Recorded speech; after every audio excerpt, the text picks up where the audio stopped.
Your sensors are correct. Do not adjust your heading. You've discovered the Omega Particle, streaming to the Alpha Quadrant and beyond. Here's your host, the anchorman of the Federation, the Doctor of Dilithium. This is Jonathan Wiegand. We are back. Welcome to the Omega Particle Podcast. I am your quarantined and gracious host, Jonathan Wiegand. Yes, after a 2-week sabbatical, I guess you could call it a sabbatical, I am back better than ever. Yes, I'm recording this a little bit later than I normally do. Normally, I try to get it out weekly, but there's been a lot of changes in my personal life that have kind of stopped me from being able to record a lot. And if you're a regular listener to the podcast, you understand that my wife is super pregnant. Should I say was super pregnant? And it finally happened. I was trying to prep. I have a lot of episodes in the tube, just never got the chance to record them and edit them and get them out. However, we are back. And yes, I am now a proud papa. I'm a proud father of my sweet little boy. He was born on June 3rd. Anyway, so I am personally celebrating some alone time. For all you new parents out there, you're exhausted all the time. So, but I find tranquility in doing this podcast, and I am so happy to be back behind the mic and smoking a beautiful St. Patrick's Day. Is that right, Luna? Yeah, St. Patrick's Day Dirty Hooligan cigar. So if you hear that, my nicotine-stained fingers, that's what it is. So yes, we are glad to be back this episode. Man, and what the heck happened? I mean, I was gone 2 weeks, kind of, and the beauty thing about having a child is you kind of can escape and unplug and not really pay attention to the outside world, but whoa, the world just has gone to crap. And I had some personal things to struggle with here, and I'm definitely going to make a statement for Black Lives Matter. I think it's not a political issue. I think it's a human rights issue. And if some people and a group of people feel they are attacked, marginalized, and continually systematically degraded, then who are we to say, no, you're not? And we have to listen to how people feel. And I think in the beauty of Star Trek is a real model for us. And hopefully we can get to a day where race and gender don't matter. And it's just about the person's character. So that's my statement on that. I know that I have listeners all over the world. So if you don't, I'm sure you know what I'm talking about because there's demonstrations everywhere. And again, I don't normally get political, but like I said, I don't believe Black Lives Matter and what happened to George Floyd is a political issue. I think it's a human rights issue. If you don't like that, just don't listen to the podcast anymore. No, I don't do this for money. I do it for fun. So yeah. Anyway, so having fun here. And one of this episode, it was really fun to research. And a lot of this stuff I had no clue about. The reason, before I talk about the topic, and I'm sure you've already known from the title, is that the last big episode was about the economics. That was such a heavy episode. You know what I mean? It was just heavy. It was about risk and about scarcity and about capitalism and European socialist Marxism and all that. It was not just a easy-go-lucky kind of episode. So now we're going to have some McDonald's, as my favorite comedian says, and we're going to enjoy the stuff that's not really good for us, but man, it fills us up.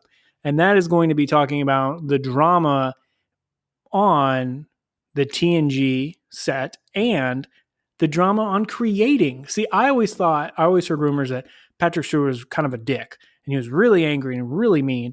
But the more it comes with research, I found, no, actually Gene Roddenberry, my friend, Gene Roddenberry, the one with the stick up his butt.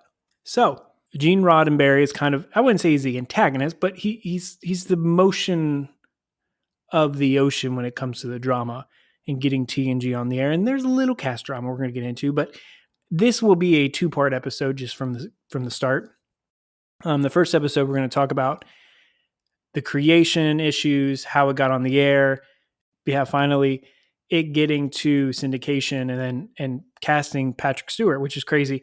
And then a lot of random facts, like Roddenberry was friends with R.L. Hubbard, He is the founder of the Church of the Space Bloop Bloop. We're going to pull South Park and we're going to call it that because I don't want to get sued by this particular science fiction religion. But yeah, fun stuff like that I found. Anyway, let's get into the first episode about TNG and the drama. Before we go into the episode, I just looked at my notes. Thank you, Luna. Luna's my assistant. She helps me out. I want to talk about the Connecticon that happened yesterday. Now, they were so graciously nice to me to invite me to this virtual Comic-Con, but I had to decline because, of course, I'm kind of being the home, taking care of my wife and taking care of my son. So it's just really busy. And my wife had a tough delivery. She's fine, but I still had to kind of be at home and take care of her. So Comic-Con probably would have lasted like 3 or 4 hours. And I just didn't have the time devoted solely to that and to prep the way I wanted to prep.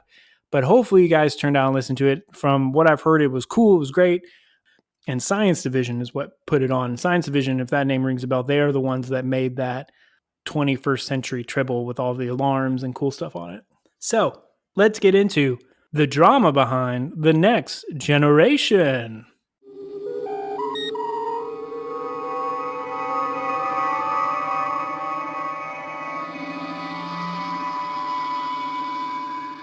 So before we get into all this Roddenberry huckabaloo, we're going to start about a little bit of history and Roddenberry's mindset when he came to the table with Paramount about The Next Generation, because getting that background definitely helps in seeing what shapes his choices. Because if you just said his choices, you'd be like, okay.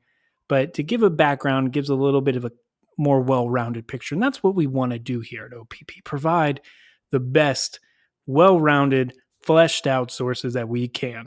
Because I am the anchorman of the Federation. I'm here to do a good job. As you can tell, I'm very excited to be back. I felt bad for my wife. I was like, well, this episode and that episode. And she's like, anyway, I can ramble. But anyway, I digress. So I don't know if a lot of you knew this. I know about the original series, is that Star Trek only was on the air for 3 years and was eventually canceled.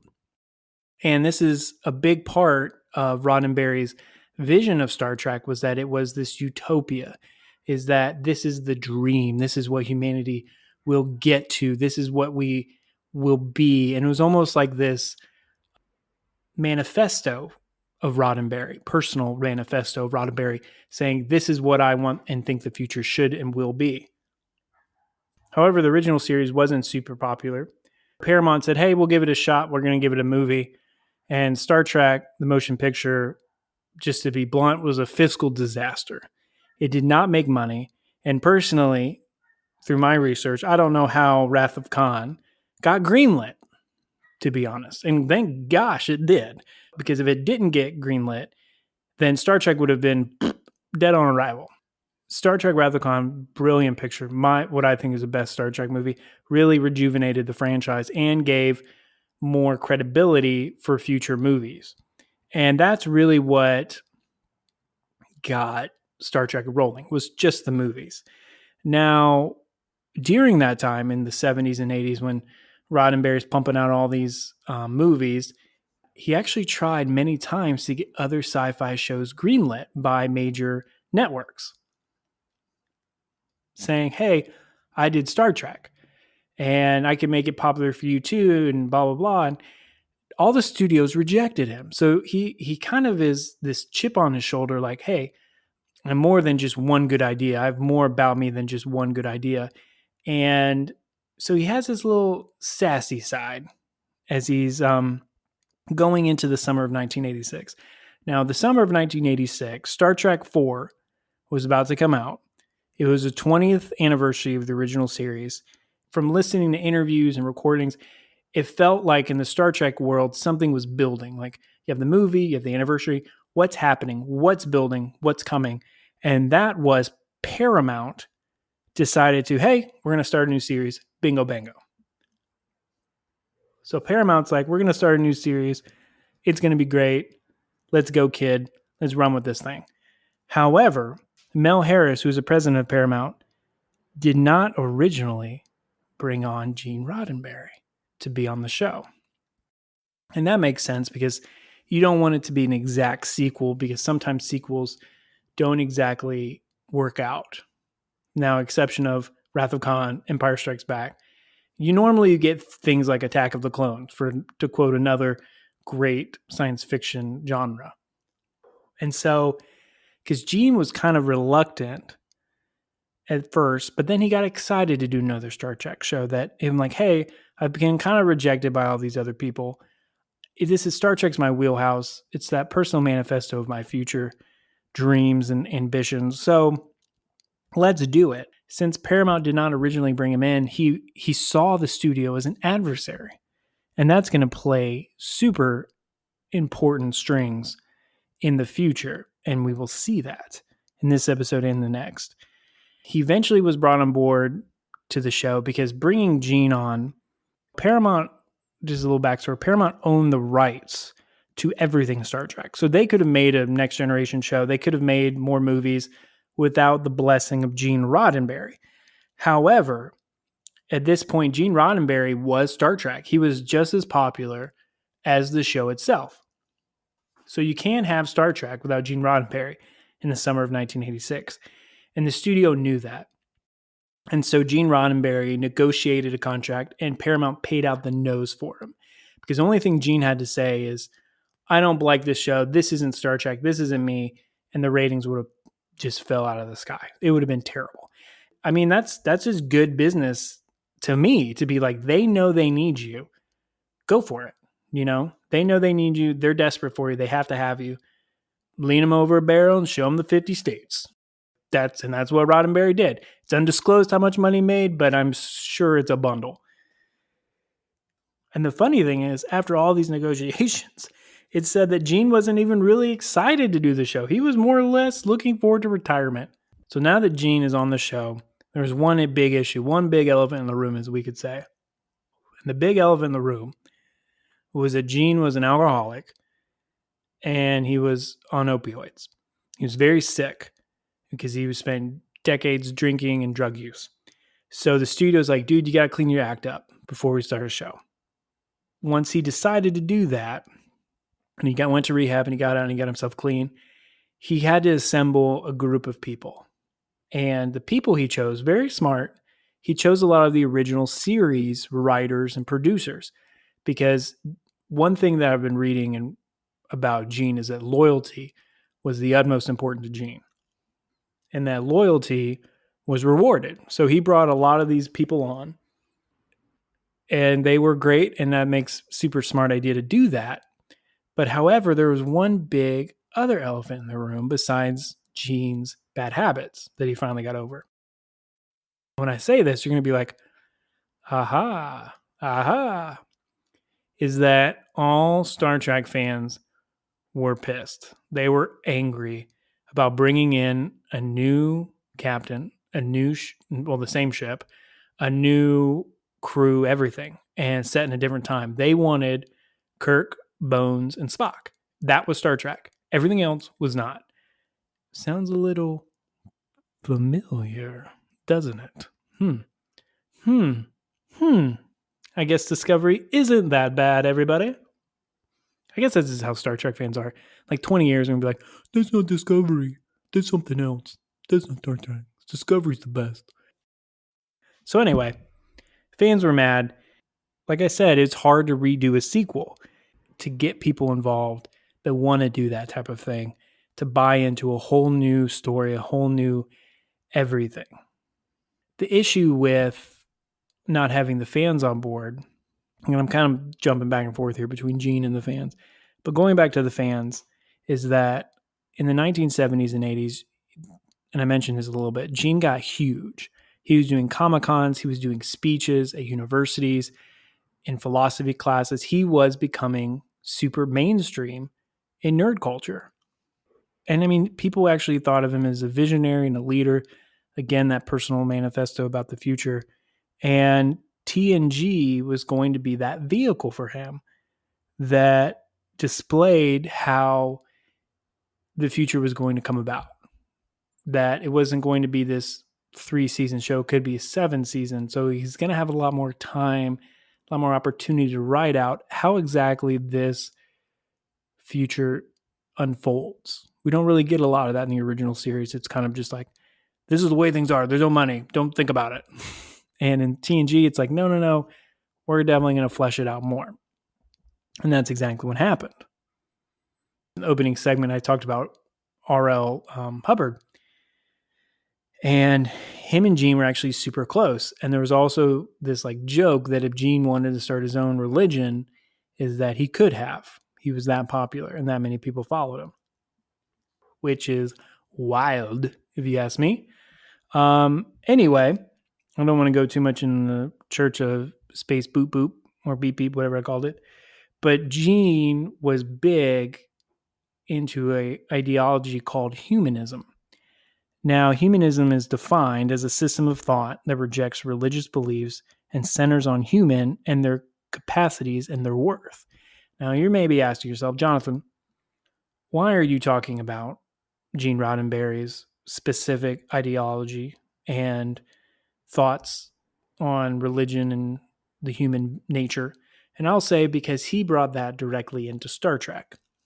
But I just wanted to show you what his thought process, because it will come into big league when he's debating the writers, the producers, and the network on how he wants TNG to be. So we're kind of setting it up for the next episode and even at the end of this episode on what he wants his vision to be and if it matches that vision.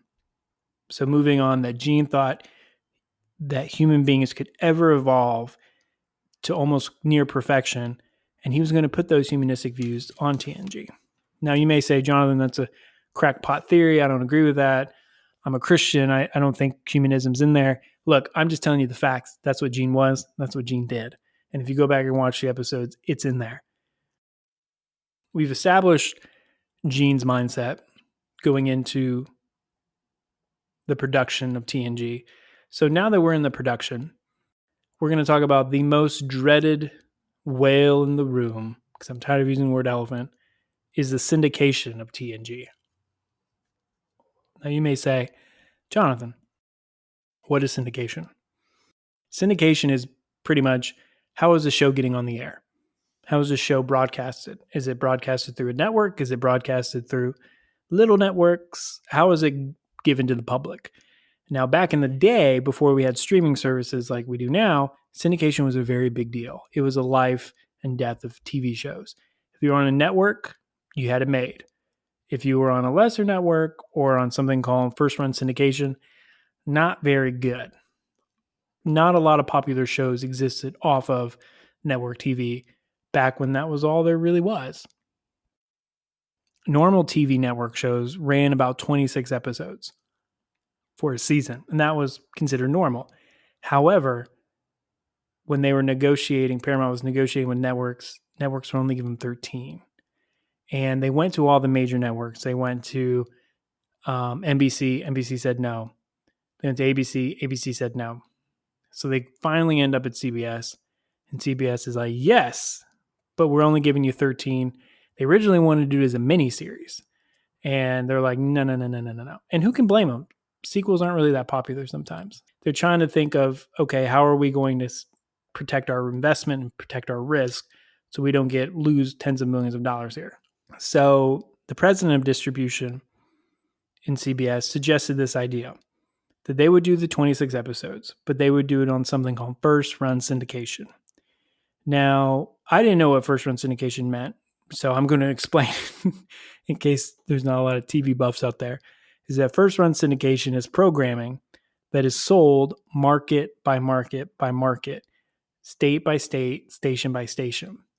Like I said, not a lot of popular shows are on first run syndication because there's such a push that each station has to individually be like, we want that. So it's not as guaranteed as a network TV slot. And that is super scary for the people at Paramount because they're like, we might lose all our money. So they slash the budget. So this ridiculously low budget. And it was kind of this new hybrid of shows now, is that there's going to be this major show, but it's going to be on first run syndication. And this was first show of its time and popularity to try first run syndication. And it always said about Star Trek that it's low budget production, super high expectations. We don't really have that now because the budgets are super great on Discovery and Picard. So productions are amazing. Expectations are still high. So it's a little bit easier now that I feel like to produce than it was back at the very beginning in the summer of 86. So speaking of the production, is that we're going to get into the very first episode made, and it was called Encounter at Farpoint Station. This will reveal a lot. This is legit. This is cool. I had fun. This is when, to me, it started getting like really interesting. So Gene originally wanted to do a 1 hour pilot. Idiot. Just kidding. However, the studio's like, listen, bro, you got to do 2. And to me, that makes sense. 2 hours for, you're introducing an entire new captain. You're introducing an entire new crew. You're introducing an entire new like time frame. You're in the 100 years past Kirk and all this. Like, you need 2 hours, like, because you don't want to be like, hi, I'm Picard.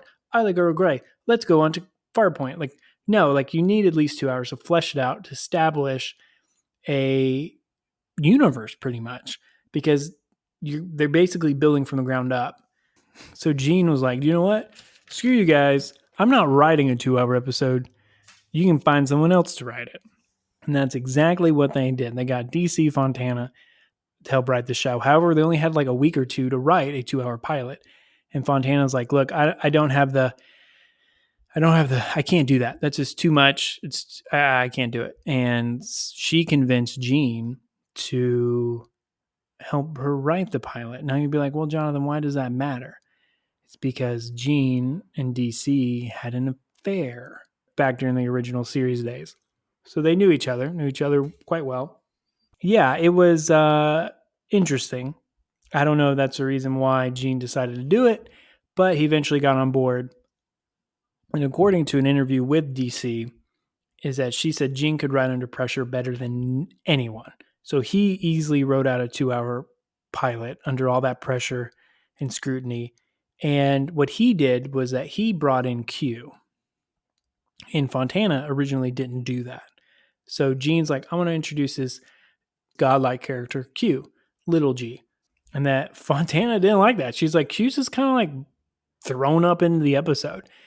And it wasn't supposed to be about Q. It was supposed to be about the mystery at Farpoint Station and what happened at Farpoint. And now it's all about Q. So if you watch the episode, some of the writing is that way. They kind of set it up for this mystery at the station and diving into that. And all of a sudden it's Q. And it's all Q. And they kind of set the tone for the whole series, which I always thought was weird because they're like, Q's like, I will judge your actions and judge humanity based on you. And then he just kind of, it comes throughout the series, but then near the end of the run on season 7, the whole time I'm thinking, is Q going to come and just judge everybody again? So I won't spoil anything just in case you haven't watched TNG. So now that we have the pilot, now that we have the production going, now that the studio and syndication's rolling, now we have something else. And this is a big thing. The casting of the captain. Now, to me, the captain is the most important figure on all of Star Trek. Now, Discovery digresses that idea by focusing on Burnham. It determines the feel of the show, the direction of the show, the atmosphere of the show. So it's very important on casting who they want to be. Now, fun facts are abound in this segment of the podcast. So Bob Justman, who's in charge of casting, was actually walking down the hallway at UCLA, and he heard this booming, manly voice coming from one of the auditoriums. And that was none other than Patrick Stewart. Before he became Sir Patrick, it was Patrick Stewart. He was teaching a class at UCLA on acting, believe it or not. Because I don't know if you know this, but Patrick Stewart is a classically trained actor. He has done Shakespeare out the wazoo. Bob Justman's like, gotta have that guy. That guy is legit. He just carries the air of the captain. He's the captains of captains in me. Maybe one day we'll go into which rank the captains, but I feel like if I was a Star Trek captain, I would want to mirror Picard because he's the tops to me. However, this is where we get a little of that McDonald's. Gene hated Patrick Stewart. Said, I am not going to have this guy be my captain. I'm not having a bald captain, period. And I'm thinking, bro, what's wrong with bald people? What do you got against bald people? I don't know. So he was very against the idea of having Patrick Stewart as Picard from the beginning. Now, eventually we know he changes his tune, but from the beginning he didn't like Stewart. It's even quoted, I'm not having a bald Englishman play Captain Kirk. I'm thinking, bro, let the past go. It's not Kirk, it's Picard. So the final auditions were down to 3 people. The president of Paramount was there, of course, and a lot of CBS officials were there, of course. Because like I said, this guy is important. The captain's an important position. And they all did their readings. And the funny thing is that Gene was like, hey, for Picard, can we have Stewart wear a wig? They were like, sure. And so prior to his audition, Stewart had his wig, because he had a wig in England, FedExed all the way to Los Angeles so he could wear it. Which to me is just like ridiculous. Because I mean, this is like in the 86. So it's not like it is today where it's like, oh yeah, we'll be here tomorrow. No problem. This is, you got to move, I think, a little bit of heaven and earth back in 1986 to get something international that quickly. And so he read with the wig on, and they were like, do you know what? Gene's like, bring him back in, but no wig. And it was an okay audition with the wig. But the rumor is that when Patrick Stewart came in without the wig, he knocked it out of the park, hit a home run. So much so is that Gene Roddenberry's like, do you know what? That's our captain. That's the guy. And everybody's like, wait, I thought you hated this guy. What about hair? He doesn't have any hair. And Gene goes, hair doesn't matter in the 24th century. And that is the ultimate one-upman. Because how do you respond to that? Like, I don't even know how to be like, well, okay. Yeah, because it's just, this is his play world, I feel like, when Gene Roddenberry. So Patrick Stewart got the role. And the cool thing, and this is a neat thing about Gene Roddenberry, is that he was meeting with Stewart and he actually told Stewart, hey, you're going to have a lot of license. You're going to have a lot of free range on this particular character. But he did give him some books called the Captain Hornblower series. It's about this old like English captain. And he said, hey, the spirit of Picard is in these books. So study it, but then from there, lay that foundation, do your own thing. And that's what makes Stewart's job on Picard so great, so emotionally involved, is that it's just this blossoming character each season that is completely individual and completely his own. So now that we have Stewart, man, this gets nuts coming up. So this is something that's probably one of the most large issues with TNG, was that Roddenberry brought his personal lawyer, Leonard, now forgive me, I'm not Jewish if I butcher this last name, Leonard Mezack, and he brought his lawyer in kind of to be his own personal advocate on the show. But boy, do things go awry. So Leonard comes on, I'm just going to call him Leonard because I don't want to keep butchering that last name. He actually moves on to the lot, and in the winter of 1986. And they're starting production. The funny thing is the writers, there's a great couple of interviews with the writers, and there's like, we would get all these like script notes from Gene, but they weren't in Gene's handwriting. They were in Leonard's handwriting. So he had this like, he wanted to be part of the show. He wanted to write and be involved in Star Trek, which of course I don't blame him. I would love to be involved in Star Trek too, but he doesn't really have the credentials and or the talent to do that. And in Hollywood, you just can't do that. There's like unions and guilds, and we'll get into that. But so he's giving them all these notes and passing it off as Gene's. And he was doing it so much that the writers got an attorney, and that the Writers Guild actually filed a grievance against Leonard and said, you're banned from the lot. You're done. You're done. Get out. And so they banned him from the lot, but he kept sneaking back in. Bro is freaking consistent to the point like the writers would go to lunch and stuff, and Leonard would actually go into their offices. He would know their schedules. He would go into their offices, and he would add dialogue and additions to the script, and they'd come back to the computer and be like, I didn't write that. This is terrible. Who did this? And it eventually got around that Leonard sneaking in and doing it. And to the point, like, Fontana she's describing this moment in this interview. She's like, yeah, I was sitting at my desk and all of a sudden I see Leonard peer around the door and peer back. And he did this for like 5 or 10 minutes, just constantly checking when she was going to leave. And she's like, hey, Leonard, and scared him. And it's like, I don't think you're supposed to be back here. And he's like, oh, yeah. Long story short, everybody hated him. Nobody liked him. And it was just kind of all up in the air, super crazy. There's stories of a guy like saying, well, if I was walking down the stairwell with Leonard, and I guess that ban was lifted eventually by Gene. But he was like, there's an open window, I was like, do you know what? I could push him out and the world would be a better place. So the writers, the crew did not like Gene's attorney, Leonard. And you're questioning, why would Gene need Leonard around? And Gene was a very kind of not an angry dude. So Leonard was the wrath, that cathartic vessel, an arm of Roddenberry to go after things he didn't like. I mean, he emotionally supported Gene. He was just getting out of rehab, and Leonard was that emotional support for Gene. And I mean, even to the point, talking about Roddenberry's health started to disintegrate super quickly. He was having mini strokes, and he was going downhill. So to have that kind of advocate emotional support was important to him. And that's why he kept Leonard around all those years. He was shutting down pretty much, and there was this power vacuum in the set, which we'll cover in episode 2. So we have this power vacuum on the set of TNG due to Gene's now deteriorating health. And they bring in this writer from Miami Vice, this guy named Hurley.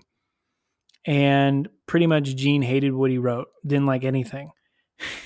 He even said, like in a meeting, Gene's like, you don't know the difference between shields and deflectors. You're a moron. You can't write Star Trek because you don't know Star Trek. And Gene wanted Hurley to write to Gene. He wanted to write about Gene and to Gene, and Hurley's like, no, I'm going to write a good show. That's what I'm here to do. Now, when I say he didn't write to Gene, you're like, John, what does that even mean? And it means is that if you look at the original series and you look at TNG, the original series, Kirk is this kind of, hey, womanizer, Zach Brannigan type. He's this kind of this womanizer, cowboy diplomacy, ride by the seat of his pants kind of guy, kind of captain. And that's how Gene was back in the day. Remember when I said he had affairs and things like that? So that's how Gene pretty much viewed himself. He used Star Trek as a personal manifesto again. And now he was older. He was more seasoned. He was more mature. And he wanted this Star Trek to be like a more like wise, thoughtful, provocative, intellectually show. Instead of wham, bam, yeah, kind of cowboyish that the original series was. So Hurley wasn't writing that, and Gene was pissed. And there was just so much, and not only Hurley had an issue with this as we wrap up here, there was a lot of issues with the writers in general, because Gene, and this is why I went into all of his backstory and his mindset going into the production, because Gene had this manifesto of the 24th century being this utopia, being this almost heaven-like area. And the problem with having a heaven-like utopia, there's no conflict. How do you write conflict in that type of atmosphere, in that type of environment? There's no jealousy. There's no money. There's no real career ambitions. So it's kind of, how do you write that? That's a tough job to do. That's very difficult to kind of write, and the kind of restraints it puts you in. Now, some of the writers in the interview said it was great. It really stretched us. It really made us learn our craft. And yeah, absolutely. That would definitely do that, But however, it was very difficult. So that's going to set us up for episode 2 of this, and it'll be our final episode about Roddenberry and the TNG show. However, real quick, I'll just throw in the story, is that the cast, when Patrick Stewart was brought on in the first couple seasons, he thought the cast was too jovial. And they didn't take it serious, and a quote, lack of focus. So here's Jonathan Frakes. He's going to explain what the cast was doing most of the time. And if we fooled around, which we were wont to do, we meaning the Americans in the cast, and if he was not in the mood, he'd let us have it. I thought that there was a lack of concentration of focus on the set, that people were taking this far too lightly. We would sing and we would dance and we would wrestle. What? Bill, you're acting like you didn't do this? No! Oh, Bill! Doesn't that sound fun? I thought that was pretty cool. Like, I would want to be a part of something like that. Reminds me of college. Shout out to Storms Brothers. Kind of, yeah, relaxing, having fun, playing jokes, wrestling, whatever. I just think Stewart didn't want to do that. Again, he was very classically trained. That's one of the most famous kind of frictions of the TNG cast, pretty much the only one. And there's even rumored that Stewart said, "This is not about having fun. This is about acting." And he screamed to the cast one day. I don't know. I just wanted to throw that in there at the very tail end because I know it's a cool story, but also really the only drama between the cast on that. However, that has been episode 1, and we will conclude next week on episode 2 of the drama behind TNG.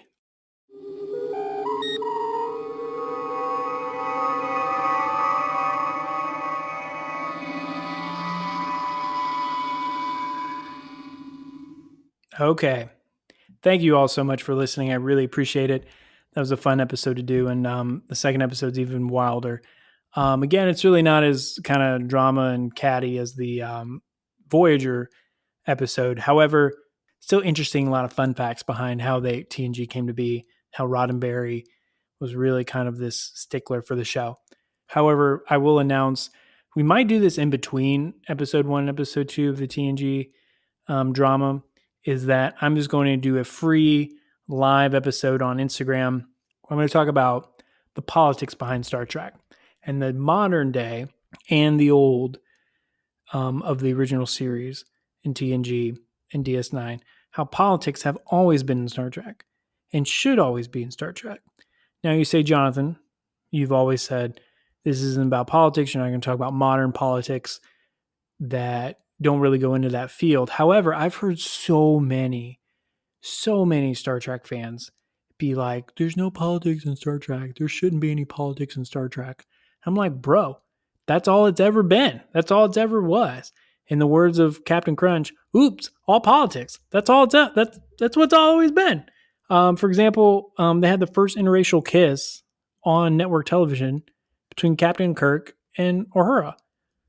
Yeah, this is what they do. And I think that's great. I think television should always be a great avenue for social commentary. I mean, just a sneak peek, the original series talks about Vietnam, about race. And this is a great time to do it in the 60s. So to say Star Trek is nothing but escapism and nothing, that's it, I think is kind of wrong. And you can have certain sci-fi that isn't that way. But for Star Trek, that's what makes it so great, is it's a blend between the two. It makes you think, huh. And you go say, well, it's only original series. I mean, there's so many examples. However, this is going to be a little bit of a live show. It's going to be relaxed, not edited, just off the cuff. Like I said, it's going to be on Instagram. You can hit us up on Instagram at Omega Particle Podcast. We're now on Twitter at Omega Particle _ We're happy to talk with you guys, debate with you guys. Again, I've been kind of off the grid, haven't been posting as much because taking care of my wife and newborn son. But I want to say thank you for all your support. It's been great talking with you guys. And just makes me realize how much I love this podcast, how much I love producing it, and how much it's a great cathartic thing for me to do. And I will keep doing it. And I just love that some people like what I'm doing too. Anyway, I just want to say I love you guys and thank you, and stay safe out there. I know there's a lot of turbulent times, but let not your heart be troubled. There will be brighter days. There will be a better future. And always remember, second star to the right, straight on till morning.